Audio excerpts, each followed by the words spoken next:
Então, bom, tá aqui a tela, nossa aula.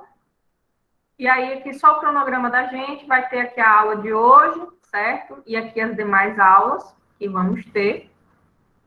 E lembrando que dia 2/8 é a avaliação, a prova da gente, e no dia 3 será a recuperação. Então, aqui a prova será na segunda, e a recuperação vai ser numa terça, para quem ficar. Espero, né, já espero e desejo que ninguém fique, ok? Aí, como vai ser a prova? Eu não sei se vocês estão lembrados, né? Se eu não me apresentei, se alguém não conhece, nem todo mundo entrou ainda, mas eu sou Ana Beatriz. Para quem já pagou a disciplina de parasita e micro comigo, então sabe mais ou menos como é a minha estratégia de prova, né? As provas são objetivas, vocês vão marcar, só tem uma resposta certa, então aqui, ó, vão ser 10 questões, vai ter só uma alternativa correta, certo? Na sua totalidade, elas vão valer os 10 pontos. Dessa vez, eu não vou passar aquela pancada de atividades ao final de cada aula para vocês responderem. Mas o que é que vai ser feito nessa disciplina? Bom, vai ter aqui, ó, leitura e resumo dos artigos. Eu confesso que eu tive um erro. Eu pensei que eu já tivesse enviado todo o material para o sistema para vocês. E o que aconteceu que eu meio que viajei no final de semana sem o meu computador. E acabou que eu não enviei em cima da hora. Eu peço até desculpas por isso, por esse meu erro. Confesso que eu pensei uma coisa. Mas lá no grupo do WhatsApp já tem a primeira coisa, a apostila. Ela é uma apostila de 80 páginas, certo? Não, nem tudo coisa, mas está lá. Ela é todo o material das aulas. Já enviei também os slides de cada aula, certo? Então, para quem prefere estar olhando o slide, vai ter slide. Quem gosta de apostila, vai ler a apostila. Mas lembrando que nem tudo que tem, ou tudo que tem na apostila tem no slide. Já que no slide é uma forma resumida para apresentar para vocês. Então, todo o material ele fica tá na apostila, né? E nos slides é só questão da apresentação.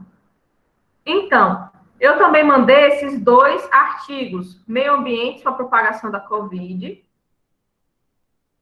e Representações Sociais e Profissionais de Saúde sobre Doenças Negligenciadas. Como vai funcionar essa atividade, pessoal? Vão ter esses 2 artigos, certo? E cada um vai fazer um resumo de cada artigo. Então, do meio ambiente vale 1 ponto, e o do representações sociais de profissionais também vai valer 1 ponto. E aí, como é que é as regras do artigo? Ele vai ser de, no mínimo, 25 linhas, certo? E, no máximo, 30 linhas. Ele vai poder ser feito à mão. Vou adicionar aqui. Ele vai poder ser feito à mão ou também no computador, certo? Se for à mão, né, certificar que a letra ela vai estar legível, certo? Para eu poder ler e entender o material. Ou também no computador, né, certo? E com uma fonte Arial ou Time New Roman 12. E aí aqui eu também já digo os critérios de avaliação, boa noite, de como o que eu vou avaliar no resumo de vocês. Né? A questão da escrita, se os principais pontos estão sendo abordados, se você escreve com clareza, objetividade, e também a estrutura do resumo, se eles estão escritos em parágrafos. Opa, tenta ajeitar aí. Eu pergunto, todo mundo está me ouvindo bem ou só é com a colega que está com problema? O meu só tá paralisando, né? Oi? O meu só tá paralisando. Mas deve ser a internet. Porque até então aqui para mim está tudo bem. Pronto, né? Assim, quando eu fiz o teste antes de começar, estava tudo ok. Então, mas continuando. Assim, estrutura do resumo, se ele está dividido em parágrafos, se você está escrevendo ele de acordo com o texto, certo? E aí a outra coisa, o trabalho ele vai ter que ter uma capa, Uma capa, pessoal, que nem aquelas que eu mandava de atividade, né? O símbolo do curso, nome do professor, da disciplina, nome do aluno, que é importante para eu corrigir e passar para o papel, né? Então, tudo isso. Então, vocês vão ter que fazer uma capa só para fazer isso, né? Contendo o nome do curso, enviado para o meu e-mail, ou pode ser para o celular, para o meu privado, certo? Mas e até o dia 29/8, com uma extrema exceção, enviado até o dia 2, que é o dia da prova. Por que eu digo isso? Porque às vezes são muitos trabalhos para eu ler e tá botando a nota. Então, até o dia 28. E se faltar alguém, aí no caso, pode ficar até o dia da prova, mais cedo. Por exemplo, eu vou dizer assim, até umas 5 horas da tarde, para dar tempo eu corrigir, e quando fechar o sistema à noite, eu conseguir lançar tudo ok, certo? Então, basicamente isso. Essas são as instruções básicas, né, do início da nossa disciplina, ok? Alguma dúvida até aqui? Não. Pronto. Então, tranquilo. Qualquer coisa vocês falem. Lembrando, eu tenho aquela pequena, não é mania, eu falo rápido. Então, novamente, se por um acaso a minha linha de raciocínio ela estiver muito rápida e vocês não estiverem entendendo, vocês, professor, vai devagar, né? Lembrando, aí vocês não, aí eu volto, certo? Para explicar tudo de novo, tranquilo. É só porque às vezes eu vou, né? Vou aqui explicando e às vezes vai rápido, mas vocês me lembrem de respirar e falar devagar com vocês, certo? Qualquer dúvida, vocês podem, como é que se diz? Levantar a mão, ou ligar o microfone e perguntar, certo? Ou alguma coisa assim, que aí eu vou tentar resolver isso com vocês, para tentar falar. Então, até então, né, tranquilo. Esse aqui é o cronograma, ele está lá. E qualquer dúvida também vocês podem estar tirando no privado, certo? Vocês podem, professora, eu não entendi isso e tudo mais, mas é isso aqui. Aqui vai estar nossas datas de aula, nossos horários que a gente vai estar vendo, certo? Dias de prova e aqui as instruções para o trabalho, para os resumos. Então, lembrando, serão 2 resumos, né? Um resumo para cada artigo. E lembrando, no mínimo 25 linhas, ou no mínimo 25 e no máximo 30. Então, não precisa ser uma coisa assim totalmente exagerada. Para mim, eu só espero que vocês entendam o material, porque ele é relacionado com o conteúdo que a gente está vendo, certo? Que vocês entendam e escrevam o que vocês entenderam. Professora, no computador ficou 24, 23 linhas, tem algum problema? Não. Eu sei que às vezes no computador a formatação dele é diferente do que você escrever no papel. Então, às vezes, você escreve bastante, aí fica ali. Mas aí, tentar fazer o esforço, certo? Depois eu envio o modelo, eu vou enviar tipo, um modelo do computador, feito no computador, para vocês verem como eu quero a capa, como eu quero o resumo e tudo mais. Só para vocês verem e não terem dificuldade. Amanhã eu já envio isso aí para vocês. Então, a data de entrega é até dia 29/8 e no mais tardar até o dia 2. Deixa eu fechar aqui o cronograma. Agora eu vou abrir aqui a apresentação com vocês. Opa, deixa eu voltar aqui.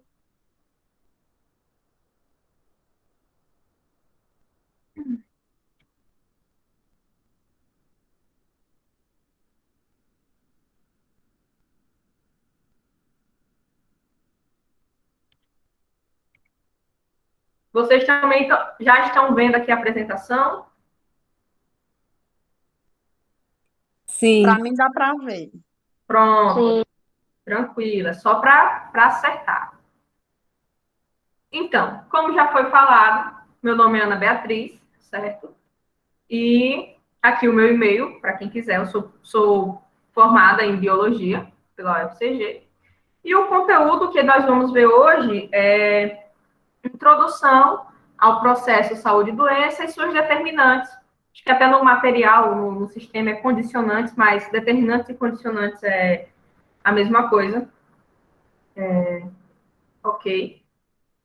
Aí, vamos lá. Aqui a gente só vai falar, na nossa aula 1, o conteúdo introdutório sobre os conceitos de doença, saúde, histórico, modelos explicativos, né, o determinantes e o papel do funcionário da saúde.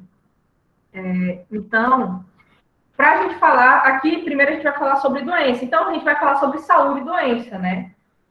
Como era determinado a questão da saúde e da doença. E para a gente falar sobre isso, eu já entro falando o seguinte, né? O que é a doença?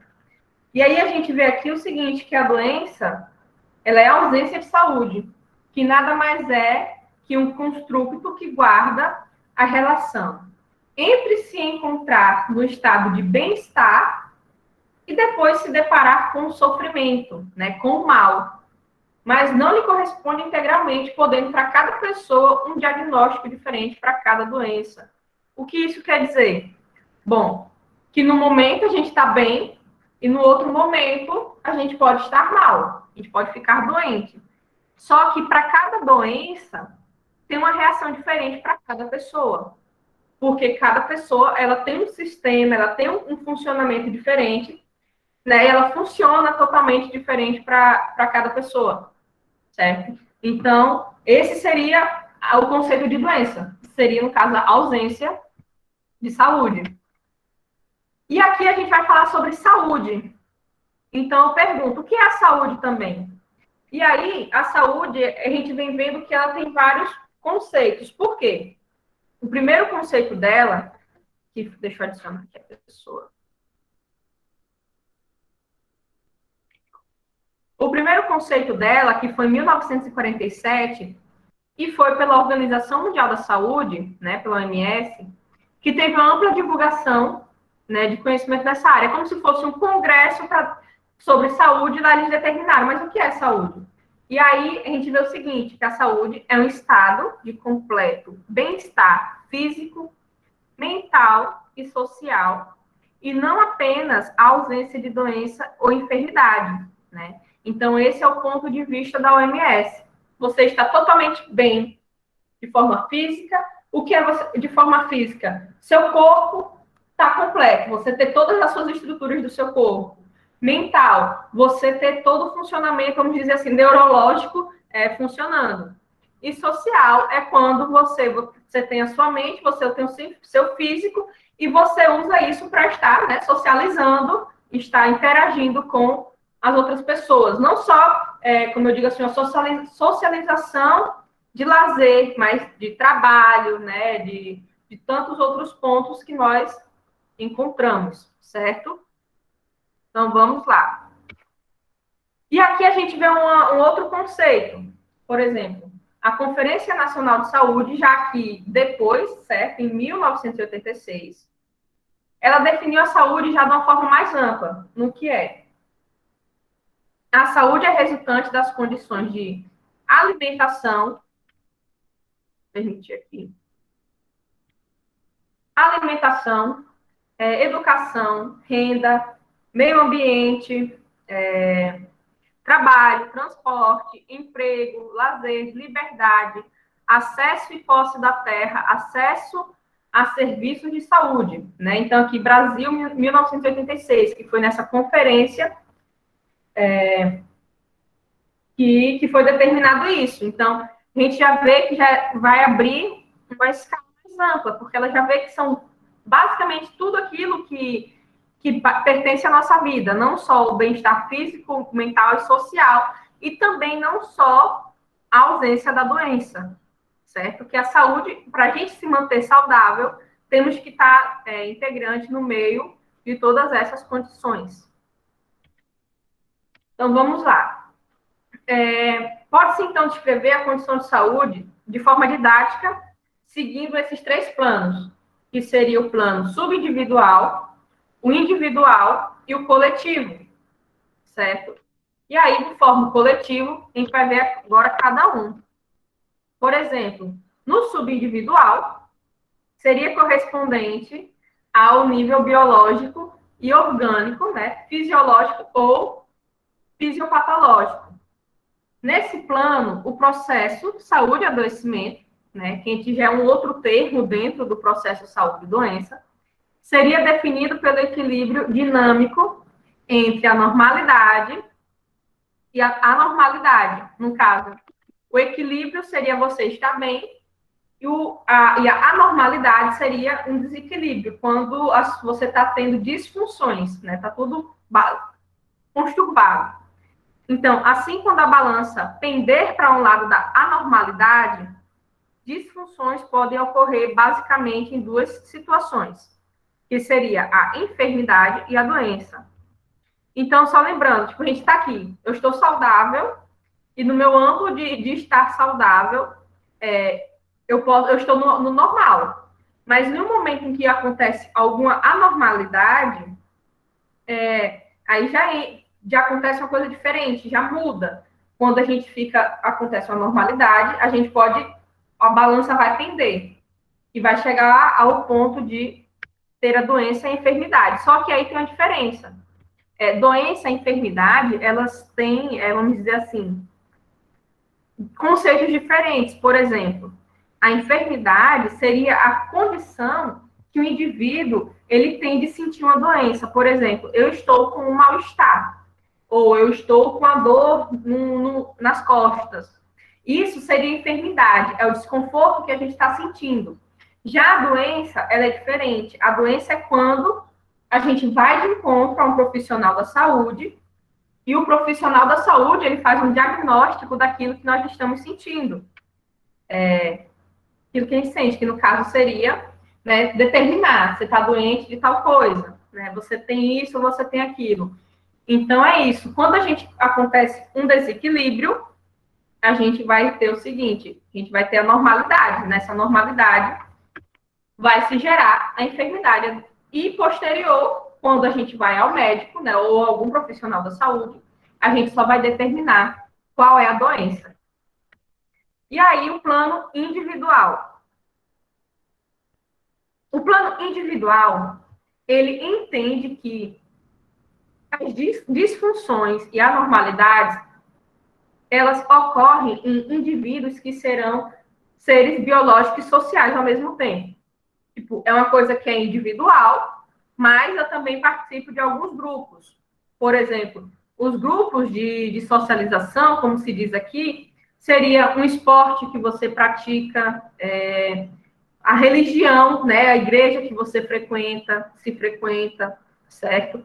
Então, aqui a gente fala que é um plano individual, mas aqui as disfunções e anormalidades, elas podem ocorrer em indivíduos que são seres biológicos e sociais ao mesmo tempo. Então, portanto, as alterações no processo de saúde, adoecimento, resultam não apenas de aspectos biológicos, características biológicas de cada ser, mas também de condições gerais, né, da existência dos indivíduos, dos grupos sociais, classes sociais, ou seja, teriam dimensões individuais e coletivas. Porque, por exemplo, você fica... Ok. Eu tinha até apagado o outro link para não dar choque, né? Mas era esse aqui o certo. Sim. Então, e aí é um grupo coletivo, porque, por exemplo, se você fica gripado e você vai jogar bola com seus amigos, você tem contato com seus amigos, então você ali estaria passando a gripe para os seus colegas. Ou então, por exemplo, uma criança pega piolho e vai para a escola. Ali ela está num ambiente que ela poderia, né, passar para os seus colegas de escola. A mesma coisa, por exemplo, catapora, né, que normalmente é sempre mais comum em crianças. E aí vai lá, a criança está doente, está meio assintomática, mas vai para a escola, tem contato com todos os seus coleguinhas no recreio e tudo mais, aí depois está todo mundo cheio de bolinha no corpo. Então, assim, a pessoa é individual, tem as suas individualidades, mas como ela interage com outras pessoas, acaba, né, que tendo o contato com as outras pessoas. E aí tem o coletivo. o coletivo, ele expande ainda mais o entendimento sobre o processo saúde-adoecimento, que ele é encarado não como a simples soma das condições orgânicas e sociais de cada indivíduo de forma isolada, mas sim como a expressão de um processo social mais amplo que resulta de uma complexa trama de fatores e relações representadas por determinantes. No caso, quais seriam as determinantes para determinar um amplo coletivo? Então, a gente vê que temos família, né? Porque não é só um grupo que a gente participa, mas a família em si, a gente convive todo dia. Né? O domicílio, aquelas pessoas que vivem no mesmo ambiente. Dentro da microárea, o seu bairro, certo? Você está ali, interage com todo aquele bairro. O município, né? A cidade, região, país, continente. Então, isso é a forma coletiva. Mas por que isso aí tão abrangente? Por exemplo, lá no norte tem doenças que só tem lá no norte, né? Vamos dizer, febre amarela, malária. Então, são coisas que acontecem lá. É mais comum de acontecer lá, né? Na região, né? No município. Então, esse é o amplo coletivo, né? Que ele abrange não só o grupo social que você frequenta, mas ele basicamente é todo o local que você vive e, né, o grupo em que você está vivendo junto. Certo? Tudo ok por aqui, pessoal? Se vocês não entenderem alguma coisa, vocês me peçam para repetir que eu volto tranquilo. Ok? Então, vamos lá. Temos a saúde. E aí, visto esses pontos que a gente viu agora, então a gente vai falar sobre o que é a saúde, também continuando. E aí, a saúde, ela é um direito de todos e dever do Estado, né, garantido mediante políticas sociais e econômicas que visem a redução do risco de doenças e outros agravos, né, e ao acesso universal e igualitário às ações e serviços para sua promoção, proteção e recuperação.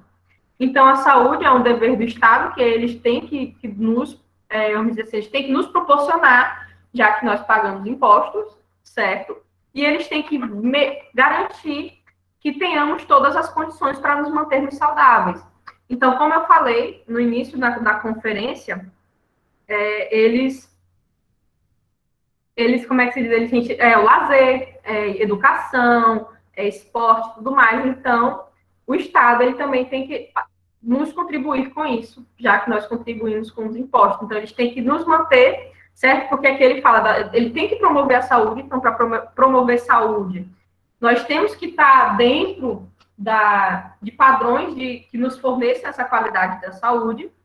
Se a pessoa tem, eles têm que nos proteger, né? Tentando nos tratar, e depois desse processo, né, recuperar. Eles têm que também o possível para nos recuperar sobre a questão se ficarmos com a doença.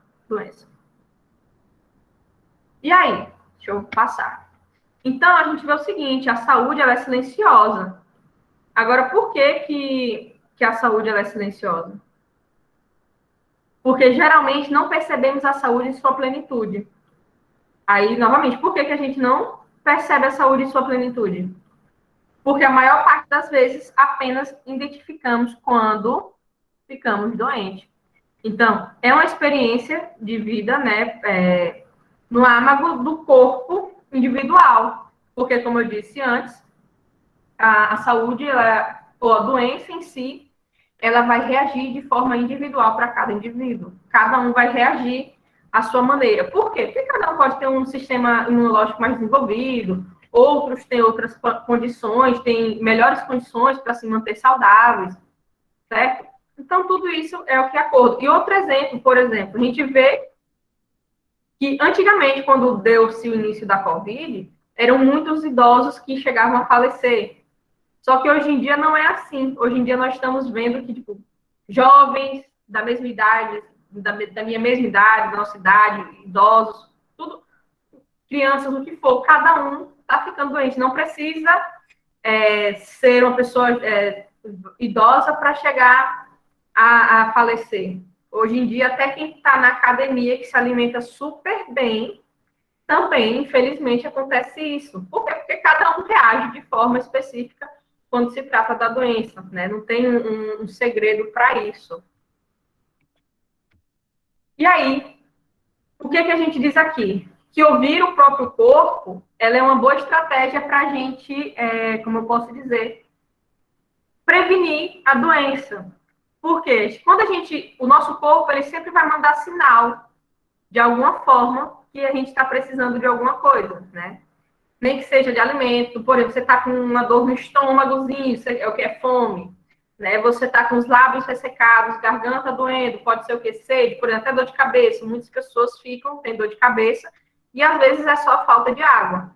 Então, cada um vai reagindo, o corpo ele vai mandando sinais. Por exemplo, quando tem muitas pessoas com dores nas costas, aí o que se trata, por exemplo, são pessoas que, vamos dizer assim, bebem pouca água e doem os rins, certo? Então, a gente ouvir o nosso corpo, ele é um grande sinal. Se a unha está muito quebradiça, é porque tem algum problema. Se o cabelo cai muito, é porque tem algum problema. Então, a questão da saúde, não só do que nos tem que ser fornecido, a gente também tem que se escutar. A gente tem que nos observar para a gente ver se não tem nenhum problema com a gente, certo? Então, é basicamente isso. A questão da gente se ouvir, porque o nosso corpo ele sempre vai estar mandando os sinais para saber se tem alguma coisa de errado. E aí, em relação à demarcada, né, demarcada pela forma de vida dos seres humanos, pelos determinantes biológicos, psicológicos e sociais, tal constatação nos remete à reflexão de um processo saúde-doença, adoecimento, que pode ocorrer de maneira desigual, né, entre os indivíduos, as classes e os povos, recebendo influência direta do local que os seres ocupam na sociedade. Então, a gente vê aqui nessas duas imagens o seguinte, a gente vê aqui um bairro totalmente equipado, vamos dizer, higienizado, com saneamento básico e tudo mais. E aí, depois a gente vê o seguinte, um local que não tem saneamento, e aí a gente faz aquela pergunta, qual é a maior probabilidade das pessoas ficarem doentes nessas condições?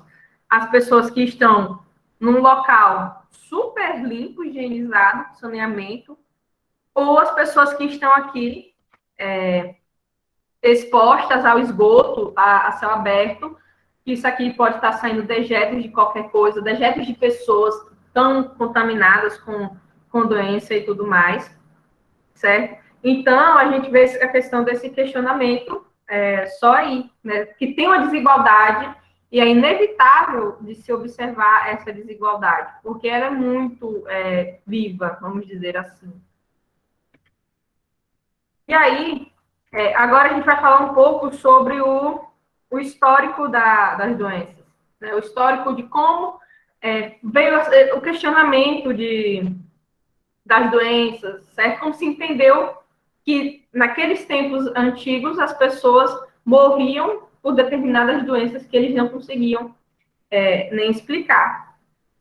Então, é o seguinte,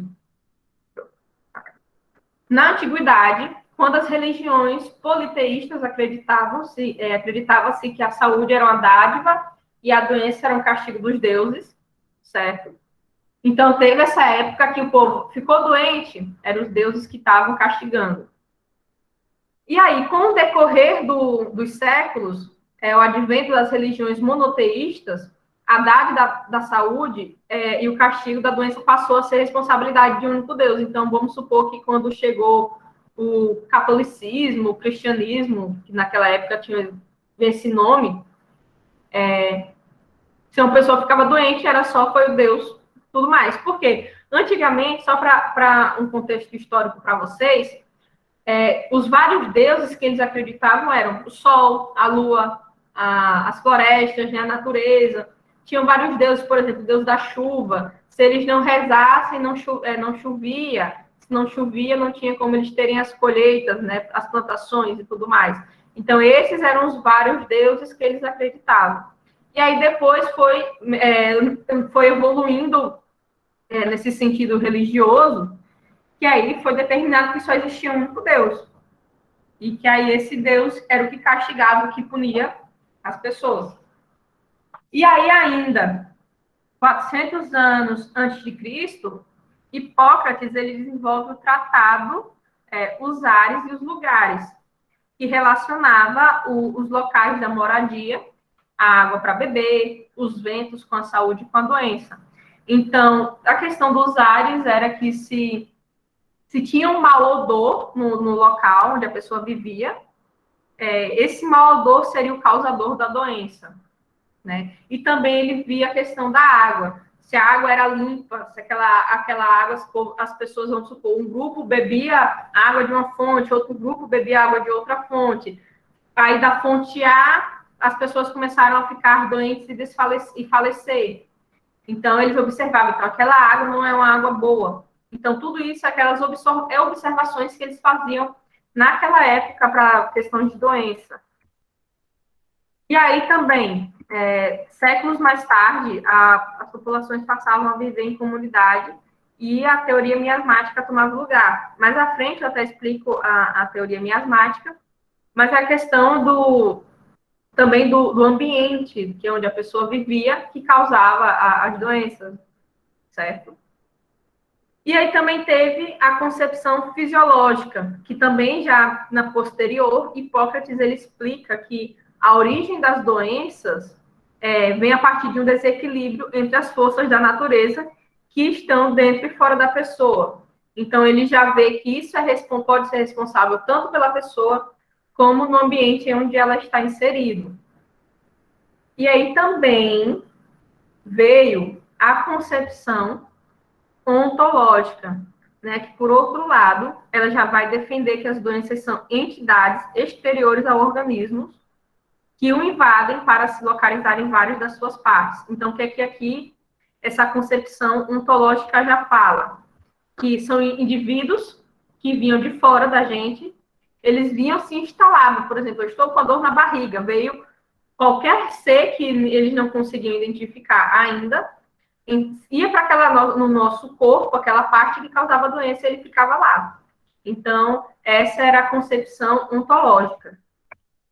E aí, depois veio surgindo a teoria microbiana, que já passou a ter fins no século XIX, uma predominância de tal ordem que, em boa medida, fez obscurecer algumas concepções que destacavam a multicasualidade da doença. Então, depois que chegou a teoria microbiana, muitas daquelas concepções antigas, né, dos tempos anteriores, iam perdendo sua validade, porque cada vez mais a teoria microbiana ela se mostrava que não era só uma teoria, mas sim que já era uma realidade, um fato.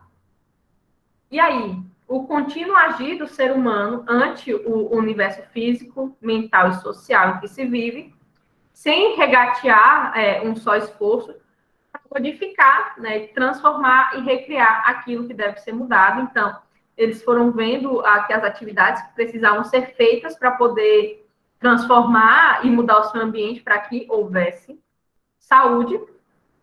E, no fim, assim, que chegou uma coisa que é até hoje uma concepção que se encontra até nos nossos tempos atuais, é o modelo epidemiológico, que ele é baseado nos 3 componentes: agente, hospedeiro e o meio, certo? Que eles são considerados como os fatores causais, que evoluiu para modelos mais abrangentes, modelos que são encontrados hoje em dia, mas que são baseados nesses 3 pontos, que é dentro do modelo epidemiológico.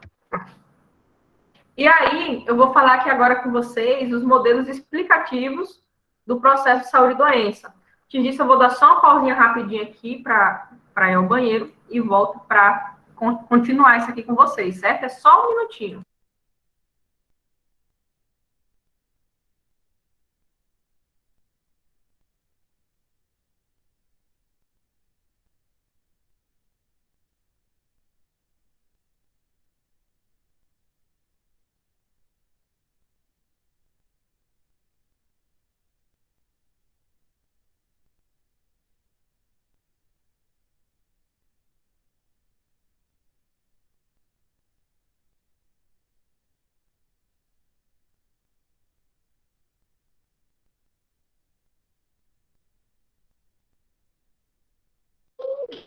Pausou. Acho que ela-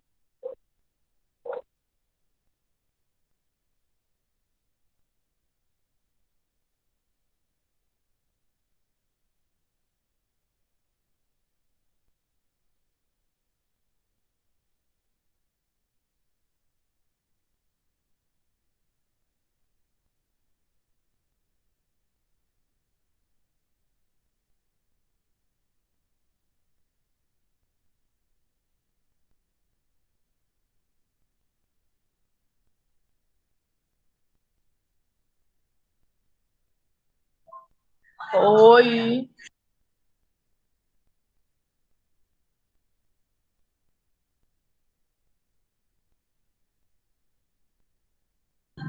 O que aconteceu, gente? Gente, a professora foi no banheiro. Calma, gente. Tá, Eu só vi aqui, vocês não estão prestando atenção na aula, né? Isso é o que dá vocês não prestarem atenção na aula. Ficam pensando que eu morri aqui. E eu saí, entrei na aula de novo, achando que era Meu normal. Deus. Deixa eu botar minha cara de novo. Pronto. Fui só aqui do lado. Como eu bebo muita água, me acontece de ir muito ao banheiro. E eu certo. Só isso. Eu gosto de avisar. Isso é normal. É normal acontecer isso comigo. Então, mas continuando, pessoal. Vamos falar aqui os modelos explicativos do processo de saúde e doença, os modelos de antigamente. Temos aqui, deixa eu ajeitar, o modelo mágico-religioso, temos o modelo holístico, temos o modelo empírico, racional, que é o modelo hipócratico, temos o modelo sistêmico, modelo biomédico e o modelo da história natural das doenças, que é um pouco até semelhante com isso que eu já falei na introdução, certo? Então, vamos falar sobre o modelo mágico religioso.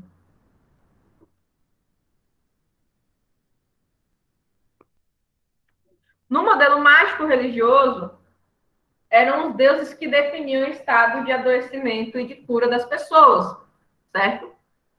Então, foi instaurado, faltou um U aqui, foi instaurado o chamado modelo mágico religioso, marcado também pela noção de pecado, redenção e cura. Então, o que é? Se a pessoa pecava, a pessoa ficava doente, né? Tinha causa da doente, ficava doente. Aí, se a pessoa pedia perdão, se arrependia, e aí, no caso, a pessoa já ficava boa. Então, basicamente, era isso que acontecia, né? Quando eram os deuses que determinavam a cura.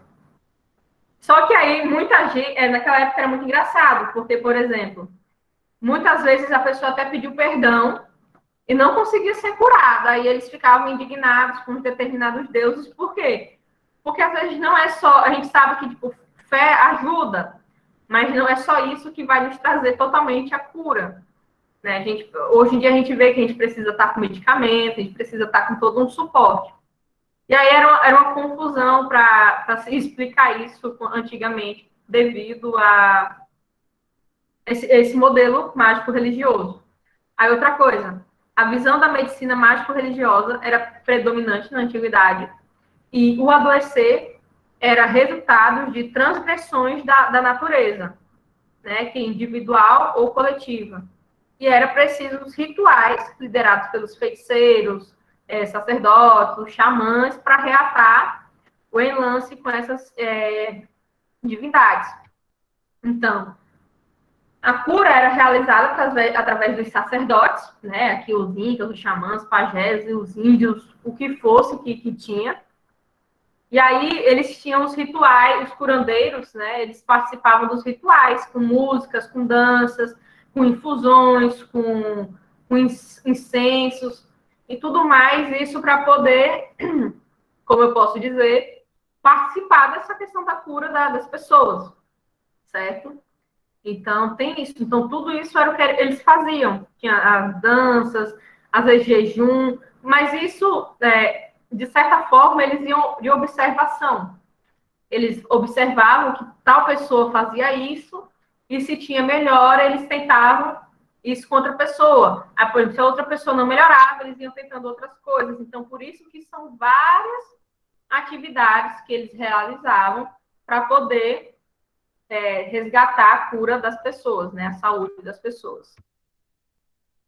E aí nós temos também o modelo holístico, que dentro da medicina holística é proveniente da ideia de equilíbrio, né, que a saúde era entendida como o equilíbrio entre os elementos e humores que compõem o organismo humano, né? E a doença surgia a partir do desequilíbrio desses elementos. E a causa do desequilíbrio estava relacionada com o ambiente físico, com os astros, o clima, etc. Então, aqui, ó, nós podemos ver os humores das pessoas, né, os pontos. Para quem conhece a questão dos chakras, tem um chakra dali, um chakra de lá, que aí a gente poderia ver que está dentro do espírito, né, que é a intuição, consciência, comunhão, a alma, que tem ali a mente, a vontade, a emoção, e o corpo, que ele tem a recepção, instinto, expressão, e aí muitos deles falavam os seus humores para cada parte da pessoa, corpo da pessoa, certo? Então, dentro dessas partes, passei. Então, se a pessoa está com uma dor de cabeça, então qual é a parte relacionada, o centro da cabeça que poderia estar causando a doença? Então, esse seria o modelo holístico. E aí a gente tem já aqui com Hipócrates o modelo empírico-racional, certo? Que aqui, como viu, ele observava o ambiente onde ele estava e dali ele fazia suas concepções. Por quê? Porque ele relacionava o ambiente com o processo de saúde e doença, que é o tratado áreas e lugares. Se a pessoa via um mau odor, um cheiro, se ali estava muito, muito vento, uma coisa assim, ventando forte, ele dizia até que era o vento que podia estar trazendo isso. Então, a partir dessas observações, ele, né, já respondia de acordo. E aí ele observava as funções do organismo, como as relações com o meio natural, como a frequência das chuvas, dos ventos, calor ou frio, com o meio social, como trabalho, moradia e classe social. Ele também relacionava a doença com o desequilíbrio dos 4 humores, também fundamentais do organismo, só que esses humores aqui são diferentes do holístico, que seria o sangue, a linfa, a bile amarela e a bile negra, que a gente poderia considerar como se fossem os líquidos, excrementos que as pessoas poderiam colocar para fora. E aí também tem a teoria dos miasmas, né, que ele explicava o aparecimento das doenças a partir da emanação do ar dos locais insalubres, daí a origem da palavra como mal-ares, que viria até da palavra miasma. Então, tem os maus ares, que, como ele disse, a pessoa está ali com um local, vamos supor, pessoa que vai morar perto de um lixão. Essa pessoa que mora perto de um lixão, ela está bastante exposta aos odores do apodrecimento. E a gente lembrando também que, ao ficar próximos a esses locais, estaria se relacionando com os micro-organismos, né, moscas, mosquitos, que também ficam próximos a esses locais, que também contribuiriam, né, para causar doenças, certo? Então, ele falava muito isso. E aí a gente vê a questão do modelo sistêmico.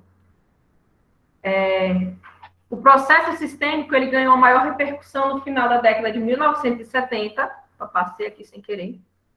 A noção de sistema, ele incorpora a ideia de todo e de contribuição de distintos elementos do ecossistema no processo de saúde e doença. Dessa forma, faz um contraponto à visão unidimensional e fragmentária do modelo biomédico, que é o que a gente vai ver daqui a pouco. Então, o modelo sistêmico da saúde, como se ele fosse um antecessor, né, à doença, ele reconhece que fatores políticos e socioeconômicos, fatores culturais, fatores ambientais e agentes patogênicos, aqui no modelo sistêmico, ele também incorpora que os agentes patogênicos, eles são responsáveis para causar doença, certo? Opa, tá. O mouse é que ele tá dando uma friviada, né? Que isso modificava o nível de saúde da pessoa. Então, dentro do modelo sistêmico, ele observava o seguinte: a gente vai ver aqui um esquema de como ele funcionava. E fatores políticos e socioeconômicos, né? Que aí, dentro dos fatores políticos e socioeconômicos, a gente encontrava planejamento urbano e condições de moradia. Aí, outros fatores culturais seriam armazenamento de água em local impróprio ou sem manutenção adequada, descarte devido do lixo, certo? Você, como eu disse, ficar próximos a lixões, que aí já tem, que aí mistura com os fatores ambientais, que tem proliferação de mosquitos, por exemplo, isso aqui é um exemplo do gênero Aedes aegypti, e os mosquitos Aedes aegypti, eles poderiam estar com o vírus da dengue, por exemplo. Então, o modelo sistêmico, vocês podem ver que ele vai tendo em sua escala, como se fosse do mais amplo afunilando para o mais específico, que aí a gente vê aqui condições de moradia, aqui depois se a sua moradia, vamos dizer, está adequada, e também os fatores ambientais que podem estar associados ao fator de onde você mora, certo? Onde o local mais você perto de florestas, e rios e o que for. E aí, se esse local a gente tem os agentes patogênicos, pode ser vírus da dengue ou qualquer outro, né? Não só esse. E aí, a gente vai ver aqui agora o modelo biomédico, que aí o modelo biomédico, ele tem como abordagem da patogenia e a terapêutica, né? Classificando as doenças segundo a forma e o agente patogênico. Então, o modelo sistêmico, ele prevê o seguinte, que é como se as pessoas, elas sabiam como poderia causar a doença, né? Como teria o surgimento de uma doença.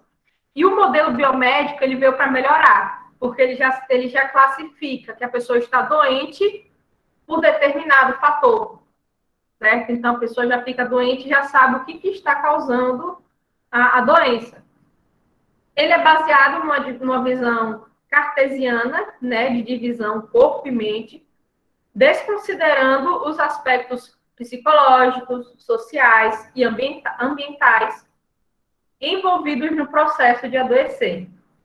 O modelo, ele utiliza uma lógica unicasual, também denominada lógica linear, buscando-se identificar uma causa a qual, por determinação mecânica, unidirecional e progressiva, certo? E eles também veem que o fenômeno de adoecer seria explicado, né, direcionando uma explicação a se tornar universal. Como assim? Ajeitar.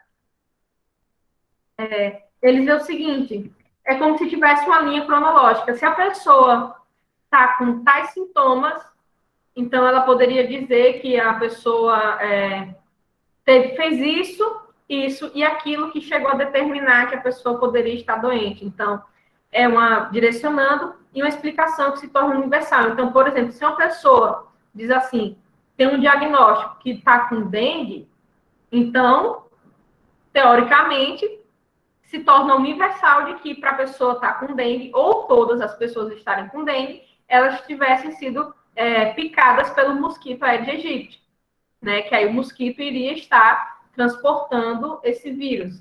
Então, esse seria a explicação universal que se adapta a cada doença, certo? Tudo tranquilo? Então, vamos continuar. E aí, a gente tem um modelo da história natural das doenças, que a gente viu um pouquinho ali em cima, mas aqui a gente vai complementar.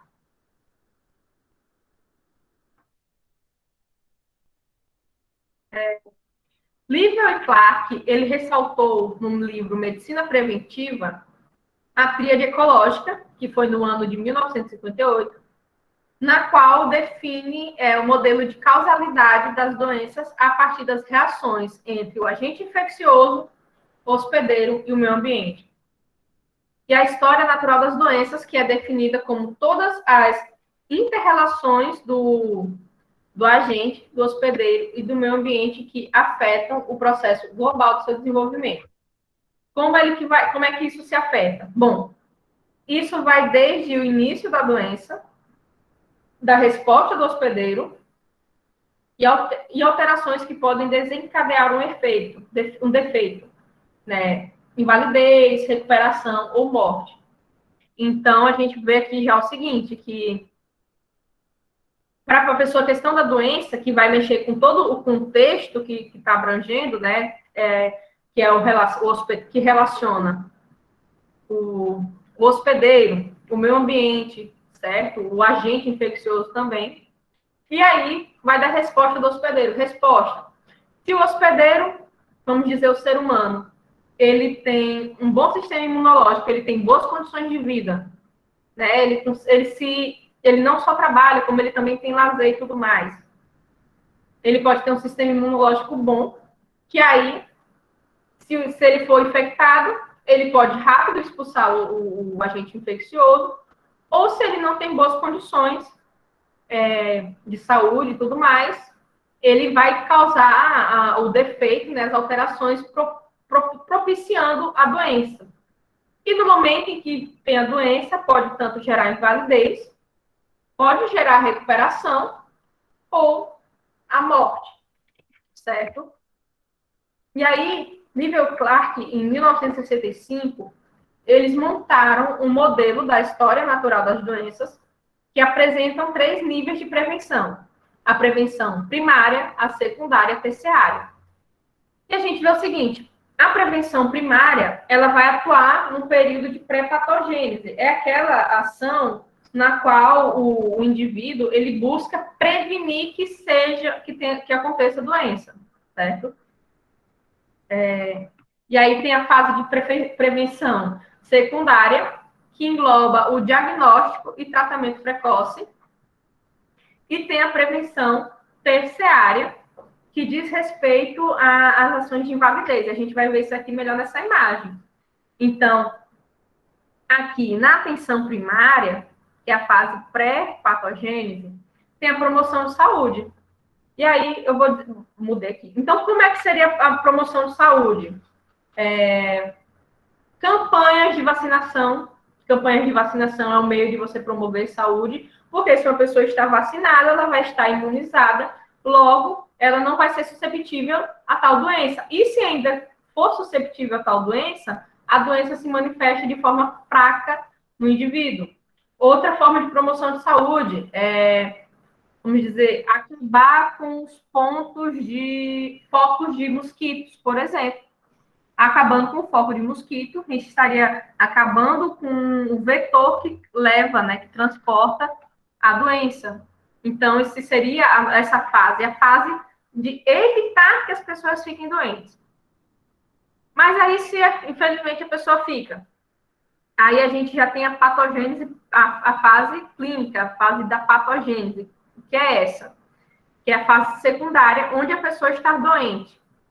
E estando doente, a gente vai ter a questão de um diagnóstico, a pessoa fica enferma, a pessoa está sentindo uma enfermidade, a pessoa está sentindo alguma dor, né? Algum incômodo. Isso já seria a prevenção secundária, que a pessoa está sentindo alguma coisa, tem um diagnóstico precoce, a pessoa tem um diagnóstico e tem um tratamento. Ela trata para poder melhorar, né? Para restaurar a saúde.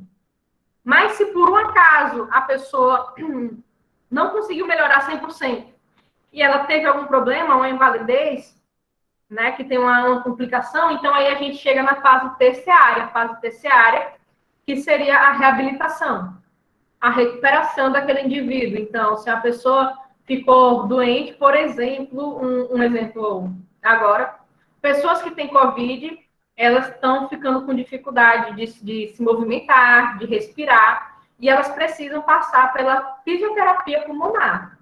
que é justamente para elas voltarem todos os seus estímulos, certo? Todo o funcionamento do seu corpo para elas serem novamente inseridas no meio. O meio que eu digo é voltar ao trabalho, voltar a socializar com família e amigos e tudo mais. Então, essa é a prevenção terciária, que é quando a pessoa tem alguma complicação da doença, ela precisa fazer a reabilitação, que é para poder voltar ao seu estado normal. Se não voltar ao estado normal, pelo menos o mais próximo, para que as pessoas consigam, pelo menos, realizar as atividades básicas, certo? Então, esse aqui seria um dos modelos da história natural da doença. Opa, peraí, passou demais. Então, a gente agora vai dar um enfoque no processo saúde e doença.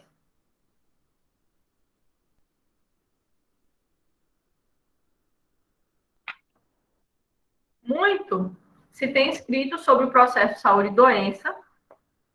No entanto, um novo instrumento intelectual para a apreensão da saúde e da doença deve levar em conta a distinção entre a doença, tal como definida pelo sistema da assistência à saúde, tal como percebida pelos indivíduos. Então, vamos lá. Uma maneira de pensar a saúde e a doença é incluir explicações para que a mortalidade e a morbidade, elas obedecem, né, uma gradiente que atravessa uma classe socioeconômica de modo que, como eu falei, menores rendas ou status social estão associadas a uma pior condição em termos de saúde. E aí, já uma boa renda está associada a uma melhor condição de vida, então, melhor condição de saúde.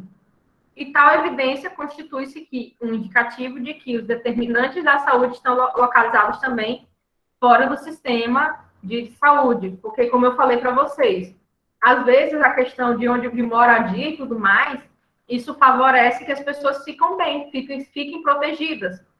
E já quando você não tem condições, você não está protegido. Então, você está mais suscetível a se contaminar ou adquirir alguma doença. E aí a gente vê aqui que para a gente dar assistência à saúde, nós temos que pensar numa forma de evitar a doença, certo? Esse pensamento não é mais fácil evitar que as pessoas fiquem doentes do que estar tratando doença. Então, a gente vê que, para que acontecer isso, a gente tem que incluir alguns fatores, né? Que quais fatores seriam esses? Bem-estar, que é um conceito ainda amplo na contribuição da saúde, e não é a única, nem a mais importante. E já estratégias da saúde da família, né, que tais profissionais orientam que o sofrimento experimentado pelas pessoas, suas famílias e grupos sociais não correspondem necessariamente à concepção de doença, certo? E aqui os profissionais, como eu falei, eles têm que estar contribuindo para tanto evitar a doença, como também tratar da doença.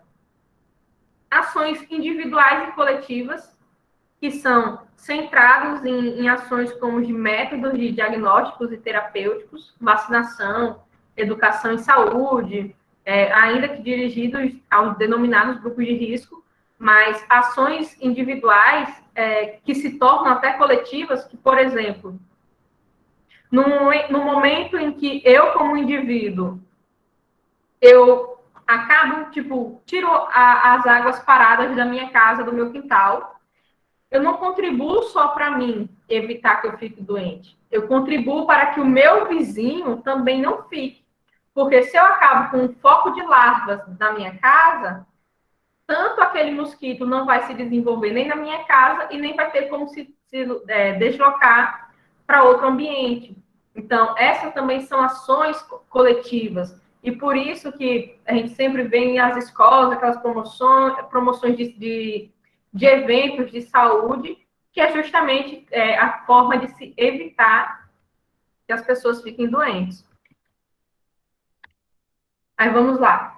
Inclusão social, que aí também é a promoção de de equidade ou de visibilidade e cidadania, que são consideradas ações de saúde, certo? Então, a questão da equidade é que se a gente tivesse um ambiente, vamos dizer, gerar um equilíbrio de vida para todas as pessoas, a gente estaria dando aquela inclusão, certo? E aí, com essa inclusão, diminuindo as diferenças entre as pessoas, vamos dizer assim, a gente teria como se fosse uma questão de saúde melhor para todos, né? Porque como a gente vê a questão de discrepância, pessoas moram em bairros, apartamentos de luxo, enquanto outros moram embaixo da ponte. Então, é essa discrepância que a gente quer diminuir, deixando tudo em equidade, em equilíbrio.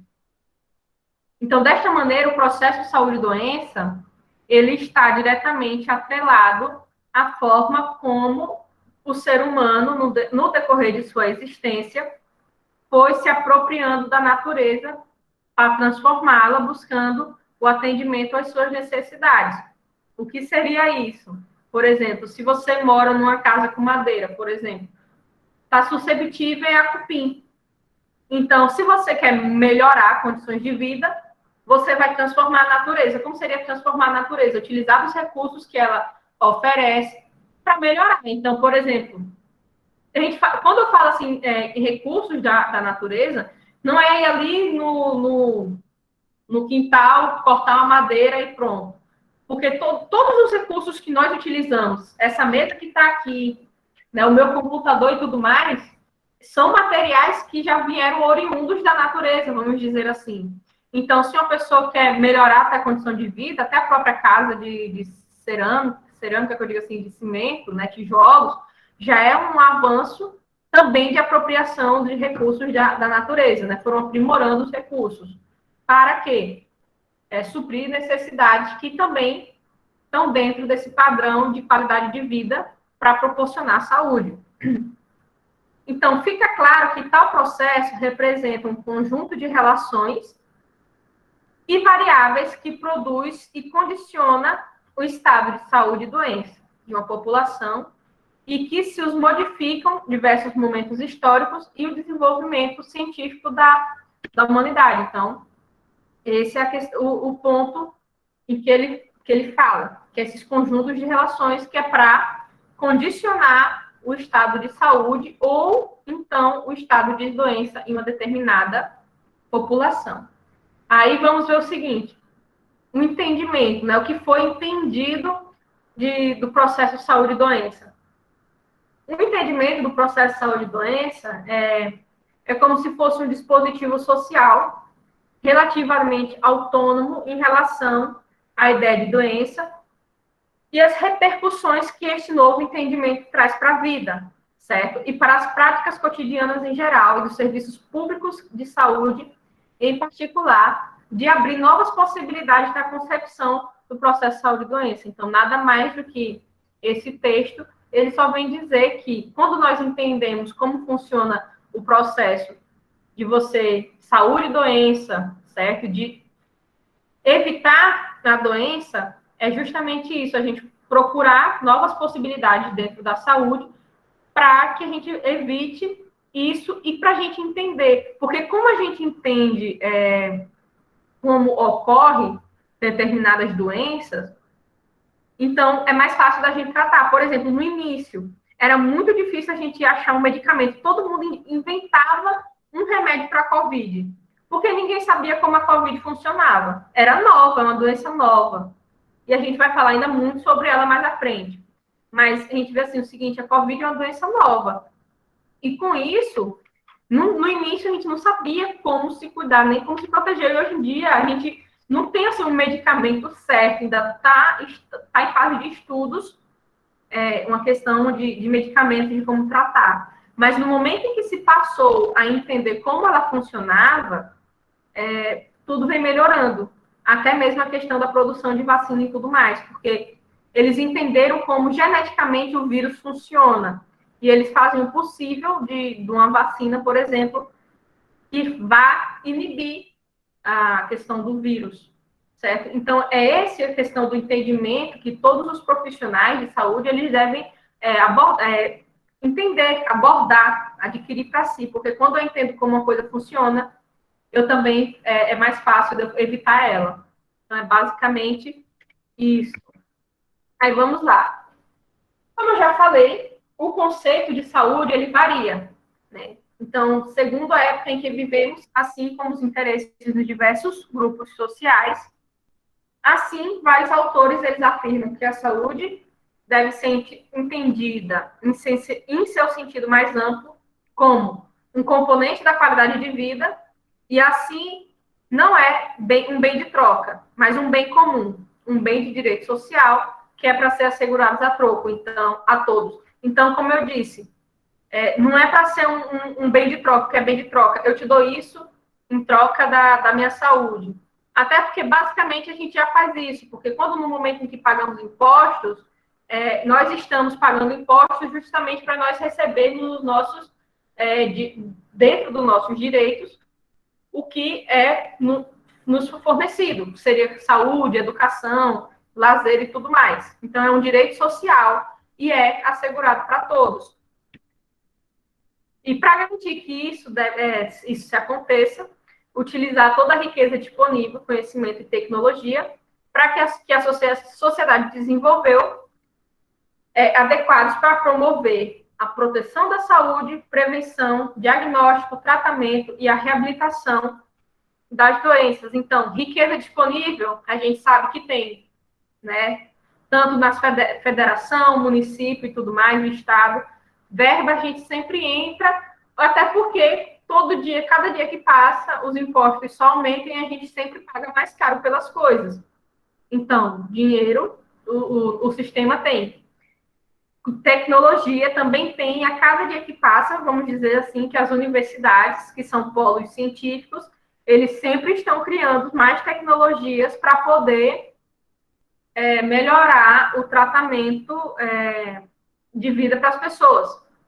Justamente isso, para estar promovendo a saúde, melhorando diagnósticos, tratamento, reabilitação e tudo mais. Ok?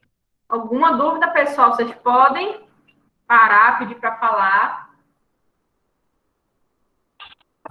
Por enquanto tá tranquilo, professora. Só observando mesmo. Tranquilo. Então, ó, se vocês estão achando tudo tranquilo, a prova está mais tranquila ainda. Certeza. Então, só vamos. Vamos continuar. Professora, a sua prova não é tranquila porque é muito conteúdo. Aí é muita coisa para assimilar. Aí a gente estuda muito. Não, mas essa assim, matéria eu tô achando muito parecida com aquela outra, né? Tem que muito. tem, muita coisa justamente. parecida. Mas aí é que está o ponto. Muita coisa, eu não vou nem assim falar por cima, mas muita coisa é até bom. Porque se vocês lembram do que vocês estudaram na outra disciplina, essa aqui fica mais fácil. Fica mais fácil porque realmente tem muita coisa parecida. Então, se vocês lembram do que foi visto já em parasita e micro, aqui é fechamento, é 10-10. É mais fácil ainda, então vocês vão fazer uma prova muito boa. Minha prova, eu gosto também de prova muito boa. Porque eu não quero saber o seguinte, eu não quero ver assim, nossa, eu não vou fazer uma prova para lascar meu aluno. Não. Eu vejo que se o aluno ele se esforça pro mínimo, mas não o mínimo para ele ser um bom profissional. Porque aqui vocês estão estudando para serem bons profissionais da saúde. Então, eu faço uma coisa de acordo para que vocês se desempenhem no seu processo, no processo de vocês como bons profissionais. Então, se vocês prestarem atenção aqui, vai estar fácil, uma prova boa, já está pronta, né? Quase pronta para enviar. Então, eu digo assim, é uma prova tranquila. Porque vocês têm que fazer a parte de vocês fazendo a parte de vocês, ó, show. A gente fecha a prova. Eu só quero nota boa, viu? Só já venho avisando. Ui, bati aqui na mesa.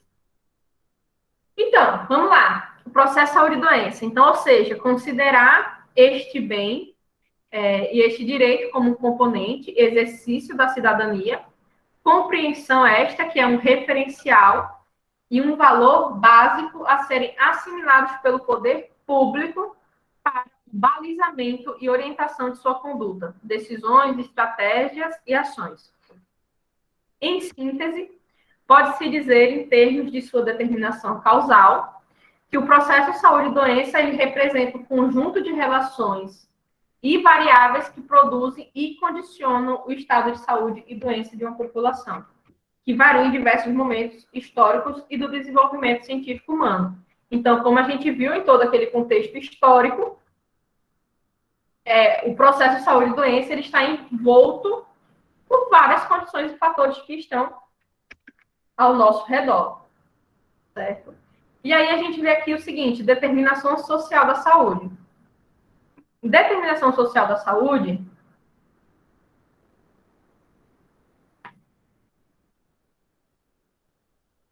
tem o seguinte, é importante analisar o conceito de que as condições de vida e trabalho dos indivíduos e grupos da população estão relacionadas com a sua situação de saúde, certo? E para a Comissão Nacional sobre os Determinantes Sociais de Saúde, CNDSS, Comissão Nacional sobre Determinantes Sociais de Saúde, em 2006, ele fala que os fatores sociais, econômicos, culturais, étnicos, raciais, psicológicos e comportamentais que influenciam a ocorrência de problemas de saúde e seus fatores de risco na população.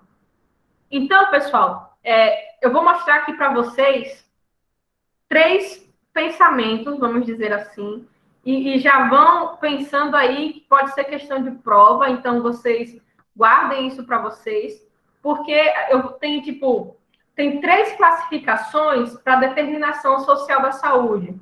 E eu vou falar sobre o que cada autor fala sobre cada uma delas. Então, por exemplo, eu já posso dizer assim, marque a alternativa que corresponda à determinação social de tal autor. Isso é o meu exemplo de questão, gente. Aqui vocês assimilem o conteúdo, vejam tudo mais. Então, vocês vão só dizer. Vocês vão marcar o que vai corresponder ao que aquele autor está falando. Então, prestarem atenção nisso, ó, tranquilo. Então, vamos falar aqui sobre a determinação. Aqui, ó, as relações entre as determinantes sociais e a saúde estabelecem, esqueci de botar um T aqui, uma hierarquia de determinações entre fatores mais vistais, sociais, econômicos e políticos e mais proximais relacionados ao modo de vida. Então, aqui, ó, deixa eu até voltar, é a Comissão Nacional de Determinantes Sociais, né? Esse é o ponto de vista aqui deles, que eles analisam o seguinte: situação e tendências da evolução demográfica, social e econômica do país, a estratificação socioeconômica e a saúde, condições de vida, ambiente e trabalho, redes sociais, comunitárias e saúde, comportamentos, estilos de vida e saúde, saúde materno-infantil e saúde indígena. Então, olha só o que cada um vê. Dentro daqui, da situação de tendências da evolução demográfica, social e econômica do país, eles só falam que vão traçar um panorama geral de referência para análise da situação de saúde, descrevendo a evolução deste macro determinante, particularmente nas últimas 4 décadas, certo? Incluindo dados sobre crescimento populacional, fecundidade, mortalidade, migração, urbanização, estrutura do mercado de trabalho, distribuição de renda e educação. Então, tudo isso vai estar dentro desse tópico, certo? Aí a gente já vê outro aqui. A estratificação socioeconômica e a saúde. Nesse ponto, eles observam que a situação atual, né, e tendências da situação de saúde no país, destacando desigualdades de saúde segundo variáveis de estratificação socioeconômica, como renda, escolaridade, gênero e local de moradia, certo? Eles também têm condições de vida, ambiente e trabalho. Aqui, condições de vida, o tipo de alimentação que você tem, se é saudável ou não, se você consegue ter uma boa alimentação, se você tem uma boa habitação, se você vive num local tranquilo, né? Se você tem dentro do seu ambiente de trabalho, se você tem um ambiente saudável, se não tem aquela poluição, acesso a informações, serviços, se você também, isso também está dentro até do próprio como posso dizer,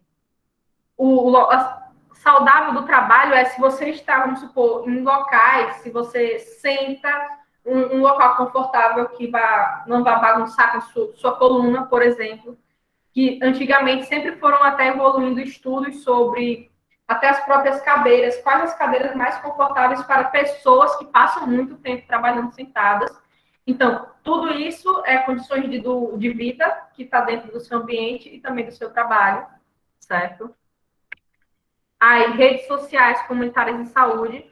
Aqui é o seguinte, quando você está dentro de uma rede social, a rede social não é só um grupo no WhatsApp.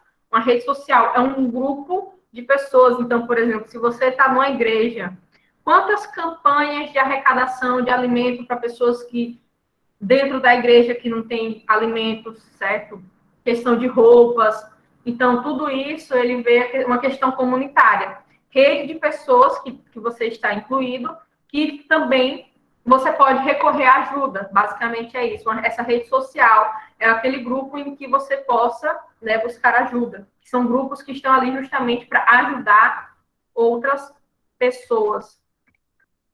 Aí a gente tem também comportamentos, estilos de vida e saúde, que inclui evidências existentes no Brasil sobre condutas de risco, como hábito de fumar, alcoolismo, sedentarismo, dieta inadequada, entre outros, segundo os diferentes estratos socioeconômicos da população.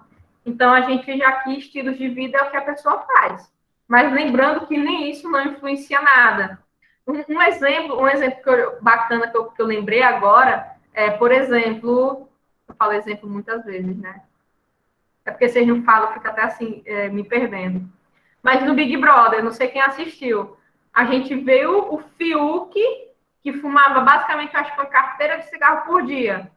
E em algumas provas de resistência ele se dava muito melhor do que o Arthur, que era crossfiteiro. Tipo, então assim, cada um reage de forma diferente para cada situação. Né?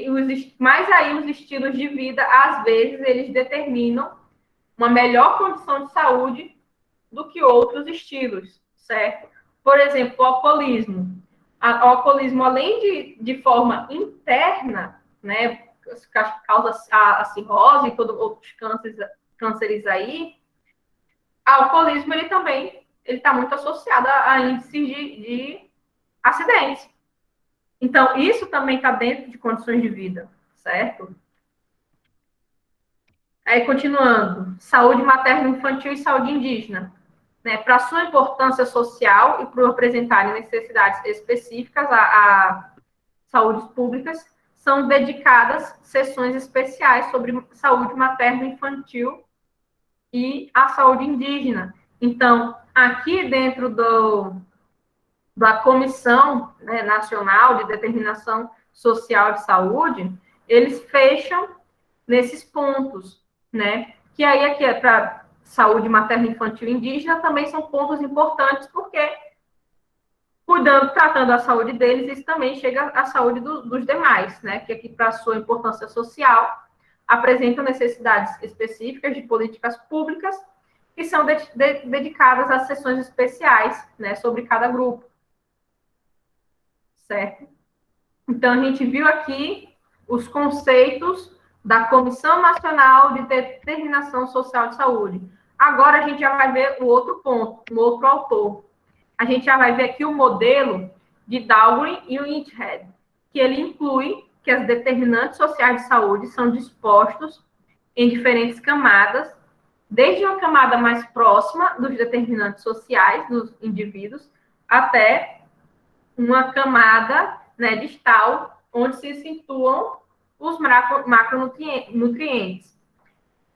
Então, aqui embaixo, a gente já começa o seguinte, que os indivíduos, eles estão na base do modelo de suas características individuais, de idade, sexo e fatores genéticos, comportamento e os estilos de vida individual, influência também das redes comunitárias e de apoio, condições de vida e trabalho, né, disponibilidade de alimento e acesso a ambientes e serviços essenciais como saúde e educação, e condições econômicas, culturais e ambientais da sociedade. Aqui, ele só está, bem parecido os pontos do autor anterior, mas ele já botou uma ordem diferente, certo? Porque aqui a gente vê um indivíduo, né, de forma isolada, com cada uma das suas características, como a idade, o sexo e também os fatores hereditários. Aí aqui, ó, é mais próximo, já inclui os estilos de vida de cada pessoa. Aí depois, redes sociais e comunitárias, aqui já vai subindo como se fosse uma hierarquia, certo? Aí chegou aqui, ó, condições de vida e de trabalho. Aqui em condições de vida e de trabalho, se a pessoa desemprego, se tem água e esgoto, serviços sociais de saúde, habitação, tipo de ambiente de trabalho, se a pessoa tem educação, se a pessoa trabalha com produção agrícola também de alimentos. Então, aqui a gente só mostra o questão de que como vai funcionando. E aí, aqui no final, condições socioeconômicas, culturais e ambientais em gerais. Então, aqui, ó, ele vai seguindo uma sequência que vai trazendo para si o que está mais próximo do indivíduo. Então, aquele outro já via lá mais distante, mas aqui em estilo de vida também entra, se a pessoa fuma, se a pessoa bebe. E isso aqui, o que quer dizer aqui como se fosse a pirâmide? Que é o que está mais próximo, como eu posso dizer aqui a palavra? O que influencia mais na questão da saúde do indivíduo. Então, se vai chegar aqui no estilo de vida, aí se está aqui dentro das redes sociais comunitárias, outro exemplo de rede social comunitária, Alcoólicos Anônimos, certo? Que eu falando em alcoolismo, dentro aqui dos Alcoólicos Anônimos, a gente já pode ver que já é um exemplo de uma rede social que está ali para dar apoio a pessoas que querem se livrar de algum vício, ok? E aí vamos lá. Determinação social da saúde, ainda, né, só explicando aqui o modelo de Darwin e Whitehead. Que aí o primeiro nível, que a gente vê o estilo de vida dos indivíduos relacionado com os fatores comportamentais e de estilo de vida das pessoas, e para uma ação eficaz nesse nível são necessárias políticas públicas que estimulem a mudança mudança de comportamento por meio de programas educativos, comunicação social, acesso facilitado a uma alimentação saudável, criação de espaços públicos para a prática de esportes e exercícios físicos, bem como a proibição, propagação de tabaco e de álcool em todas as suas formas. Então, aqui, com Darwin e Whitehead, ele já vê o seguinte, ele já até propõe meios de como melhorar. Aqui, bom que melhorou aí o som. Ele já vê, assim, melhorias de como evitar, ou então de como ter melhor condições. Então, aqui, e como eu falei, isso aqui, o Estado, basicamente, eles têm que nos fornecer isso. Então, por vezes, quase cada pracinha que tem em sua cidade, vamos dizer assim, tem aquela academia pública, né? Aquela academia comunitária. Então, isso é um meio de fazer com que seja gerada saúde para a pessoa. E aí, como ele fala ali também, proibir o tabaco, de álcool, porque sabe que isso faz mal. Então, se proibindo isso, certo? Lógico que ninguém acata essas proibições, essas recomendações, mas é um feito que eles veem que se isso está dentro do estilo de vida da pessoa, isso está causando mal à pessoa, certo? O segundo nível redes sociais e comunitárias, que é relações de solidariedade e confiança entre pessoas e grupos, são importantes para a promoção e proteção da saúde individual e coletiva. E para atuar neste nível são incluídas as políticas que buscam estabelecer redes de apoio e fortalecer a participação das pessoas e da comunidade. Então, por exemplo, quem trabalha numa AA são pessoas que estão ali, são pessoas que, por vezes, têm formação, outras não, mas que elas buscam justamente participar e ajudar, né, um trabalho voluntário para isso também. Outra parte aqui também, só da questão da comunidade, até o trabalho dessas ONGs de tirar animais de rua, elas são importantíssimas para a saúde da população. Por quê? Muitos cachorros, eles também são portadores de doenças que podem ser acometidas por a gente. E aí essas ONGs, que também muitas pessoas são voluntárias, basicamente, né? Não tem ainda um financiamento para poder cuidar disso, e deveria já ter, né? Mas é um trabalho voluntário que cuida da vida animal, mas também é importantíssimo para cuidar da gente, porque muitos cachorros gostam de calazar e tudo mais, eles podem passar essa doença para a gente. E aí, quando tira esse cachorro doente da rua, e ele é tratado nessas ONGs, ele evita que a gente também fique doente. Isso é um bom ponto. Então, só fazendo um mestre aqui, vocês contribuem para as ONGs por causa animal, porque você contribui para si mesmo. O terceiro nível, condições de vida e trabalho. Esse nível se relaciona com as condições materiais e psicossociais nas quais as pessoas vivem e trabalham. Né? As políticas que atuam nesse nível normalmente são de responsabilidade de vários setores, como oferecer à população água limpa e tratada, saneamento básico, habitação, alimentos saudáveis e nutritivos, emprego, ambientes de trabalho saudáveis e serviços de saúde e educação também de qualidade. Então, esse seria o terceiro nível. E aí, o quarto nível de atuação, ele já vê a questão de condições socioeconômicas, culturais e ambientais em geral. Este nível é conhecido como a atuação ao nível dos macrodeterminantes através de políticas macroeconômicas e de mercado de trabalho, de proteção ambiental e de promoção de uma cultura de paz e solidariedade que possam promover um desenvolvimento sustentável. Ele também atua diminuindo as desigualdades sociais e econômicas, as violências, a degradação ambiental e os seus efeitos sobre a sociedade. Então, a gente já vê aqui nesse ponto, certo? Nesse quarto nível, o que ele vai englobando, ok? E aí, antes de só falar do outro autor, que esse aqui é o autor de Darwin e Whitehead. Então, antes de falar sobre o outro, eu vou ali encher o meu copinho com água, certo? E aí eu volto para continuar com vocês. A mesma coisa, para quem está ouvindo e não está perdido aqui, para depois perguntar se é problema no microfone, eu vou só ali e já volto, certo? Ok, professora.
Oi, já voltei.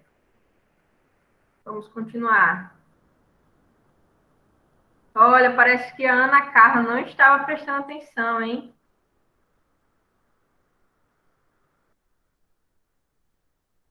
Estão me ouvindo? Eu estou. Pronto, é só para saber se vocês estão acordados ainda. Eu estou muito bem acordada.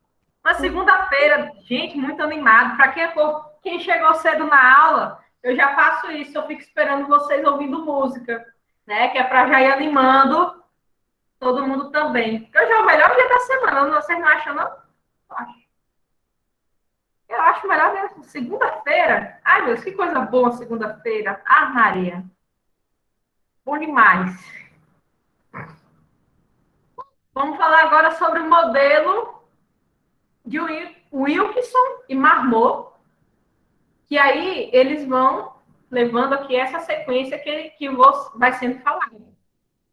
E tem aqui o gradiente social, que a expectativa de vida é menor e as doenças são mais comuns quanto mais baixas, mas estão fora da posição na escala social, na sociedade. Estresse. Circunstâncias estressantes fazem com que as pessoas sintam-se preocupadas, ansiosas e inábeis para enfrentar problemas, né?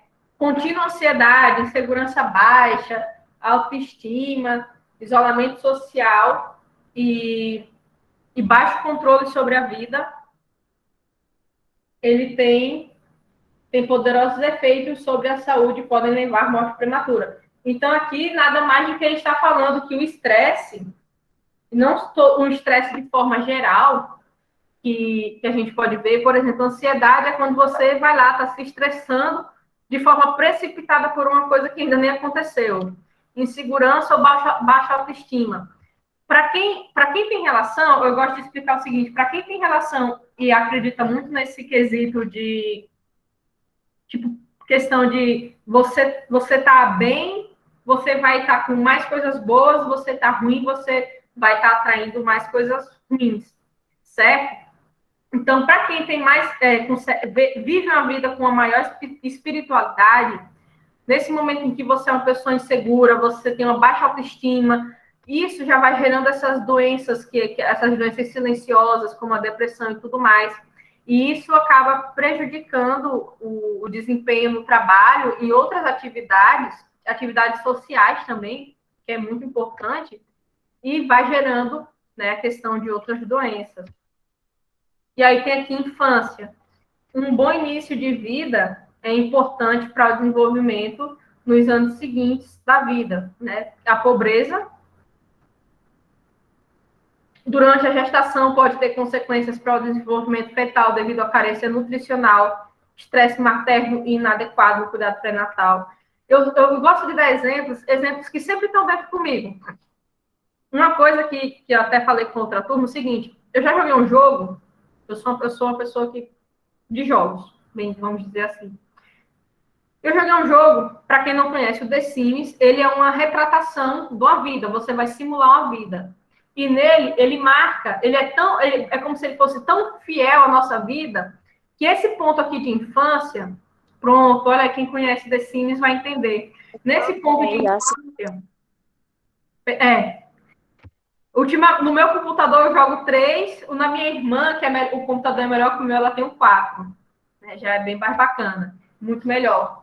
Meu Deus, nem se compara. Mas então, continuando.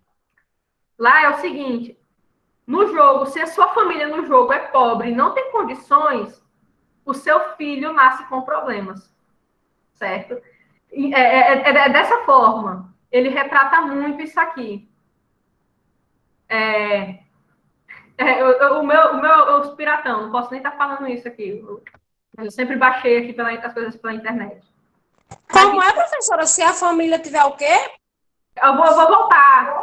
Calma, vou explicar. Vou relacionar o jogo com essa parte da infância. No jogo, se a família não tinha dinheiro, certo? Porque assim, o jogo ele começa simulando a vida. Você tem que começar a estudar, tem que trabalhar, você vai fazendo as coisas e tudo mais. E aí, quando você começa um jogo, você não começa com muito dinheiro. Né? Se você não usa o hack, vamos dizer assim. E aí, o que acontece? A sua família, ela vai crescendo com características de pessoas que tiveram problema no seu desenvolvimento. E que seriam, como ele é bastante similar à vida real, é a mesma coisa que vai tratar aqui em infância. Porque aqui em infância, aqui fala que a pobreza durante a gestação pode ter consequências para o desenvolvimento fetal, crianças que podem estar crescendo com já problemas de doença, problemas até mesmo, vamos dizer, deixa eu procurar aqui a palavra certa para explicar para vocês. De desenvolvimento social, vamos dizer assim, que não se comunica bem, que já é estressada, que já é irritada. Tem gente que pensa que isso não influencia, mas influencia. Não é por isso que o Wilson Marmot, ele fala sobre isso. Ele já cita a questão de que a pobreza durante a gestação, até na fase inicial da criança, ela pode dar problemas. Por exemplo, se no momento de gestação, não sei para quem tem contato, gestação, se a pessoa não tiver uma boa vida saudável durante a sua gestação e tiver uma infecção, só o fato da pessoa ter uma infecção pode trazer vários problemas para a criança, para o bebê, certo? Então, assim, são esses os pontos que aqui esse autor está querendo trazer para a gente. E aí o outro é que ele fala rede social e exclusão social. Então, aqui a gente já vê que os desempregados, né, os grupos étnicos minoritários, os subempregados, os deficientes físicos, os refugiados, desabrigados, tendem a viver em estresse constante e em alto risco de morte prematura. Por quê? Porque eles não têm uma boa condição. Eles não têm condições. Pessoas que estão desempregadas, que eu acho que eu vou falar isso, pessoal, não sei se vai ser na nossa última aula, que é o ciclo pobreza-doença. Olha, para vocês verem como é, você está desempregado, se você não tem condições de moradia, vamos dizer assim, você não tem dinheiro para você se manter, você dificilmente vai ter condições de arrumar outro emprego para poder sair desse ciclo da pobreza. E quando você está no ciclo da pobreza, você não tem boas condições de vida. E é por isso que aqui ele fala que tem alto risco de morte prematura. Porque você não consegue melhorar sua condição de vida, sua qualidade de vida. Com isso, você volta àquele outro tópico, você fica muito ocioso, inseguro, enfim, né? Esse é o ponto. E aí também aqui, ó, trabalho vezes desemprego. Segurança no emprego, né? Melhora a saúde, o bem-estar, a satisfação. Altas taxas de desemprego já causam mais doenças e mais mortes prematuras. Suporte social, relações de amizade, né, boas relações sociais e redes fortes de apoio em casa, no trabalho e na comunidade aumentam a saúde. Comportamentos ou escolhas pessoais, hábitos inadequados de saúde, muitas vezes influenciados também pelo ambiente social. Então, essas são as condições as determinantes sociais de saúde de Wilson e Marmot, certo? Então, você já vê que ele já vê um contexto um pouco diferente, então vocês fiquem atentos a isso. E aí a gente vê o seguinte, a análise dos determinantes sociais de saúde nos permite intervenções no sentido de ampliar políticas públicas que possam reduzir as iniquidades, desigualdades consideradas injustas e avançar para as políticas de saúde com mais equidade, né? A questão do equilíbrio. Então, essa aqui é as determinações. Então, como eu falei, isso vai ser sempre falado, sempre às vezes repetido. Não é repetido para se tornar chato, é só para fixar mesmo na mente de vocês. Quando a gente analisa os determinantes sociais de saúde, né, isso a gente tem aquela permissão para a gente conseguir intervir, né, no sentido de ampliar as coisas, de conseguir melhorar as situações, reduzir as iniquidades, né, as indiferenças, as desigualdades que são consideradas injustas, e avançar para as políticas de saúde com uma maior equidade, né, que seja igualitária para todos, certo? Então, isso aqui é determinante social. Para a gente encerrar a nossa aula, eu vou só falar aqui com vocês o processo dos profissionais da saúde, certo? Deixa eu voltar aqui a tela. Né? O papel da equipe na atuação do processo de saúde e doença. Ok? E aí, eu vou só lembrar um pouquinho, e tem a chamada, além disso, também a chamada, que eu já está até abrindo aqui o programa, mas o que eu ia dizer é o seguinte, quem tiver com dúvida, eu vou falar sobre o nosso cronograma, para quem não estava no início da aula, eu sei que pouquinhas pessoas estavam, eu vou só dar uma repetida bem rápida, então eu vou terminar aqui, fazer a chamada, e para quem não viu o início da aula, eu vou falar como é que vai funcionar, certo? Então, depois da chamada, se quiser sair, pode até sair, se a pessoa quiser. Mas fica depois da chamada para ver quem não pegou o início da aula, ok? Só dando esse reforço aí para todo mundo. Isso, deixa eu só salvar aqui. 5, 2 minutos. Estou só entrando no sistema. Vamos lá, continuando. O papel da equipe na atuação no processo de saúde e doença. A equipe da estratégia de saúde da família precisa ter consciência do seu papel de educador em saúde e, conjuntamente, saber o resultado que quer atingir em cada situação. É preciso, fundamentalmente, contribuir com a autonomia dos sujeitos, no sentido de que cada um seja protagonista de sua produção de saúde, certo? Então, a gente também, o profissional, ele vai lá, tem que contribuir com... Quando a pessoa... Se eu educo vocês, se eu ensino vocês a se cuidarem em determinada condição, tanto vocês, eu estou me cuidando, e também vocês vão estar se cuidando, que aí vocês vão gerar a sua própria autonomia dos seus autocuidados, certo? É recomendável que o treinamento da percepção sensorial, onde focar a atenção e como modificar e ampliar os filtros para poder observar coisas que não eram percebidas anteriormente. Então, nós, como profissionais, a gente temos aquela em mente, aquele ponto de observar determinadas situações para a gente saber como lidar melhor com elas na posterioridade. E aí também temos aqui prestar assistência ao indivíduo, à família ou à comunidade, há que se considerar quem é ou quem são os usuários, como se apresentam na situação de necessidade de saúde, seus direitos, deveres, valores e prerrogativas. Aí aqui, os profissionais da saúde, eles também aprendem sobre estrutura e função humanas pelo estudo da anatomia, da fisiologia, da psicologia, da sociologia, patologia, entre outros, porque isso é um serviço à comunidade. Então, o curso inteiro vocês sempre vão estar aprendendo tudo isso. Anatomia das pessoas, a fisiologia e tudo mais. Por quê? Porque para a gente entender como uma doença funciona na pessoa, a gente tem que saber como o indivíduo funciona também, para a gente saber como tratar, cuidar e tudo mais. E aí, pessoal, então esse aqui foi o conteúdo, certo? Alguma dúvida? Vocês podem falar agora. Eu volto aqui. Eu fechei aqui, mas vocês podem falar que eu abro novamente, viu? Foi só fechei aqui que eu minimizei sem querer. Mas tudo ok com o conteúdo dessa nossa primeira aula?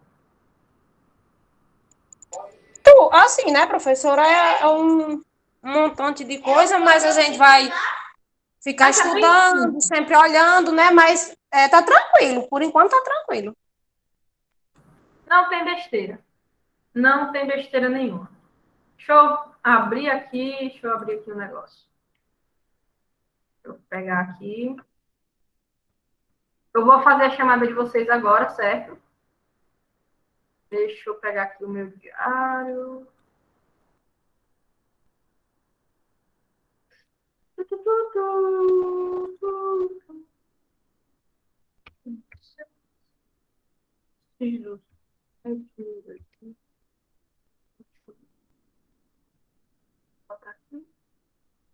Pronto, vou já abrir aqui para fazer a frequência de vocês.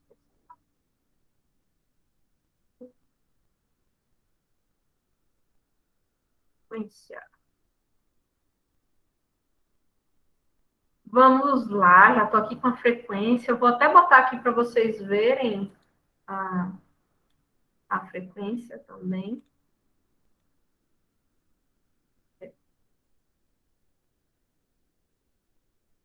Ó, beleza, tá aí, vou fazer a chamada. Aí, de acordo com que minha setinha estiver em cima, vocês me avisem. Por exemplo, se teve um colega que entrou, não entrou, se faltou, vocês já vão me avisando, viu? Vão me ajudar até para essa frequência sair também de forma rápida, certo? Vamos lá. Ana Carla. Ana Carla tá aqui? Tá na aula? Ana Carla, deixa eu olhar aqui no bate-papo, acho que ela tinha falado. Ana Carla não estava. Se a pessoa entrou, vocês me avisem, ó, ela entrou, que aí eu coloco aqui, ok? Ana Carla Martins entrou. Pronto. Ana Flávia Pimenta. Vocês podem ligar o microfone para responder agora, viu, pessoal? Não tem besteira. Já é que a hora a gente está fazendo a chamada.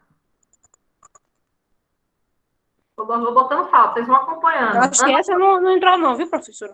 Ana Luísa. Ana Flávia tinha entrado sim, viu? Entrou? Pronto, vocês me avisem. E Ana Luísa?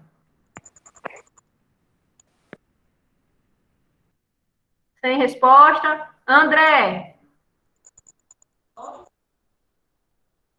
Sem resposta. Ana Beatriz? Se eu não me engano, a Ana Beatriz entrou, não foi?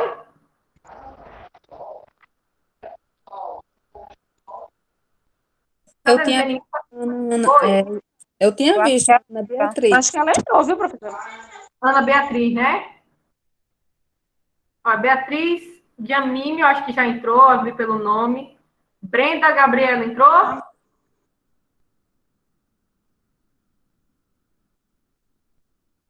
Vocês podem falar, vocês me ajudem aí com a chamada. Eu não vi, não. Pronto. Carla Daniele. Presente. Cecília Lima. Presença. Débora Beatriz. Também não vi ela, não. Não. Denailson. Aqui. Tá aqui na frente, o nome já não tem como ver. Adrenalina também eu vi que entrou. Presente, professora. Elaine entrou? Eu não vi, não. Acho que não. Fernanda Priscila. Tô aqui, professora. Flávia Nanda, tá. Se eu não me engano, eu vi que entrou. Islaíce Maíldia. Eu. Jéssica Jordana. Essa daí você quer, não. Jéssica Suane. Nem não foi. Sua não? Presente. Kézia, tá aqui? Kézia entrou? Não, professora, essa moça, desde as outras disciplinas, ela não entra. Não sei nem porque o nome dela ainda está na lista. Também não sei não. Letícia da Silva. Tô aqui. Luzia Laís. Eu. Maria Cecília Gomes. Presente. Thaís Amaro. Tá, não. Tamires Figueira tá. Tereza Beatriz. Aqui. Tereza Beatriz não entrou. Veridiana também não. Verediana, devido não ter pego o material, ela tem problema com a visão, aí Eu, ela disse não poder entrar para assistir, viu? tranquilo, mas foi como eu disse no início da aula. Deixa eu salvar aqui e gravar. Pronto, gravei essa frequência com sucesso. Vou abrir aqui o cronograma para vocês verem. Foi porque realmente eu pensei que tivesse já botado tudo no sistema, porque está tudo pronto o material. Tudo pronto. E aí eu viajei e esqueci o computador. E aí quando eu voltei já foi em cima, né? Então, realmente, assim, foi um erro. Depois vou até falar, me acertar. Mas aí o material está lá, amanhã ela já pode imprimir tudo, que já foi até os slides. Justamente, as outras turmas, eu não disponibilizo o slide no início das aulas. Porque para o povo não ficar só querendo ler slide e se atentar a isso. Mas como o slide para ela tem a letra maior, eu já até botei tudo também, né? Que é para ela poder imprimir já o que tem a fonte maior. Vamos lá, pessoal. Para quem não entendeu, o cronograma é o seguinte. Aqui vão ser as nossas aulas, certo? Vocês têm um cronograma também, mas aqui é só o conteúdo. Tem aqui a avaliação, dia 2/8, então na próxima segunda-feira vai ser a prova, então vai ser show de bola, porque vocês vão ver o conteúdo essa semana e ainda vão ter o final de semana para estudar. Show, show, show. Show, show, show. Show de bola. A prova, para quem já fez prova comigo, sabe que são 10 questões de marcar, tendo só uma alternativa certa, então ela vale 10 pontos. E aí, eu passei a atividade. Uma coisa que eu não expliquei até no início da aula, eu vou falar agora. A atividade aqui é o seguinte. Não vai ter aquela divisão. Não vai somar para depois dividir. Isso aqui são 2 resumos que eu peço para vocês fazerem. Cada um vai valer 1 ponto. E eles vão ser só somados na nota. Certo? É um reforço para nota. Então, tirou 8 na prova e você fez os 2 resumos certos, então você fecha com 10. Entendeu? Essa atividade é só para somar a nota. Outra coisa, você não quer fazer o resumo, mas você quer se garantir só com a nota da prova? Tudo bem. Mas a atividade é justamente para ajudar na nota da prova. Então, para segurança. E até porque o conteúdo dos artigos, eles também são relacionados com o conteúdo da prova. Então, se você ler o artigo, fica até bacana de você entender e fazer uma prova boa também. Então, são 2 artigos, eu já enviei eles para o grupo, né? Para o sistema não enviei não, porque acho que tem gente que não consegue nem pegar por lá. Envia até para a Vanessa ou outra menina lá, que eu esqueci, que elas enviam, né, para vocês imprimirem. Então, tá aqui. É esse artigo, Meio Ambiente para Propagação, e tem esse outro. E aí, aqui, ó, só as regras, que também já está no grupo esse cronograma. Serão trabalhados esses 2 artigos, no qual vai ter que fazer um resumo para cada um. No mínimo, 25 linhas e no máximo 30 linhas. Pode ser feito à mão? Pode. Pode ser feito no computador? Pode. Na mão, a letra tem que estar bacana para eu entender, certo? E no computador, fonte Arial ou Time New Roman 12. E aí eu vou avaliar o resumo de vocês. Eu não vou só querer o resumo, quero que vocês escrevam os principais pontos, né, com clareza, objetividade, a estrutura, se ele está dividido em parágrafos e tudo mais, certo? E o trabalho ele deverá conter uma capa, contendo o nome do curso, da disciplina, da professora, do aluno, enviado para o meu e-mail, e tem até o dia 29/8, só que, como eu falei, o dia 29 é para dar tempo eu corrigir o trabalho de todo mundo. Mas, para quem tiver algum problema e tudo mais, que eu compreendo que que muitas pessoas aqui trabalham o dia todo, às vezes é complicado, pode ser até o dia da prova, o dia 2, no máximo. No máximo, estourando até o dia 2. E lembrando que, como é o dia da prova, eu tenho que fechar a nota no sistema, então me lembrar de enviar cedo. Enviar, tipo, 5, 6 horas, no máximo. Que é para dar tempo eu ler, corrigir e anexar com a nota da prova. Certo? Professora? Oi. Essa semana, para mim, está um pouquinho corrida, porque como meu filho faz tratamento e novamente ele está em crise, ele vai precisar de uma cirurgia quinta-feira.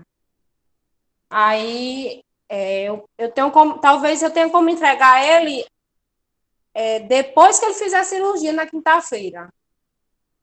Não, pronto. Tranquilo, tem até dia 2. Pronto, se ele fizer a cirurgia na quinta, aí beleza, vai se recuperar, aí tem um sábado e domingo para você fazer o resumo e me entregar na segunda, certo? Mas assim, são esses casos extremos, porque como eu vou corrigir e tudo mais, e para dar nota de todo mundo cedo. Porque se fosse todo mundo esperar para enviar até na segunda, quanto mais tempo eu ficar demorando para corrigir, mais tempo eu boto a nota de todo mundo no sistema, certo? Mas é só por isso. Então tá ok. Todo mundo entendeu, né? Professora, Pode falar. no caso é 29/8 ou é 29/7? Calma. Houve um equívoco. É 29/7. Ah, meu Deus, que medo eu tive. Porque eu estava colocando aqui a data, aí como eu coloquei aqui as datas da prova, e aí eu fiquei meio que esquecida. Fiquei com o mês 8 na cabeça. Eu fiquei imaginando, meu Deus, como vai ser longa essa matéria. Não. É dia 29/7. Muito obrigada por corrigir. Depois eu vou até retificar. 29/7. Então, até a quinta-feira. Mas aí eu sou muito boa. Pode ser sexta, sábado é final de semana. Mas aí vocês podem sexta, sábado, o que for, mas não deixando para a última hora, certo? Porque quanto mais cedo vocês me enviarem, mais cedo vocês recebem a nota de vocês. Ok? Ok. Ok. Então, mais alguém com dúvida? Por enquanto, não. Então, show de bola. Então, até amanhã, viu, pessoal? Até amanhã, boa noite. Boa noite para vocês. Até amanhã, Tchau. professora. Até amanhã. Qualquer dúvida, só lembrando, à tarde é o momento em que eu respondo, que eu tenho um tempo maior livre para responder dúvidas no WhatsApp, certo? Para quem tiver dúvidas, ok? Só isso também. Show.